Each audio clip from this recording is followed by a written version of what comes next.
আমার ভাই কাছে আন্দোলন চলবে, কিন্তু হাদি ভাই কখনো কোনোদিন এই 16 মাসে একটা আন্দোলনে একটা কোনো কিছু ভাঙচুর করতে আমাদের সেই শিক্ষা দেয় নাই। এর মানে এই আমরা চুপ করে বসে থাকবো? ছাগল দিয়ে কোনোদিন হাল চাষ হয় না। বাংলাদেশে কোনো নির্বাচন হবে না যতক্ষণ পর্যন্ত আমার হত্যার বিচার না হচ্ছে। আগে আদি ভাইয়ের হত্যার বিচার হবে, তারপরে নির্বাচন।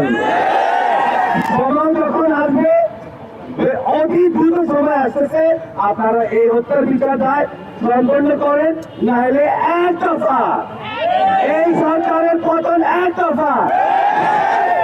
আমার হাদি ভাই একটা না, 18 কোটি এখন আমার হাদি ভাই। সরকার যদি নিজের গতি ঠিক রাখতে চান, নির্বাচন এজেন্ডা ঠিক রাখতে চান, সবার আগে অতি দ্রুত ট্রাইব্যুনাল গঠন করে এই হত্যার বিচার দায় কমপ্লিট করেন, তারপরে নির্বাচন।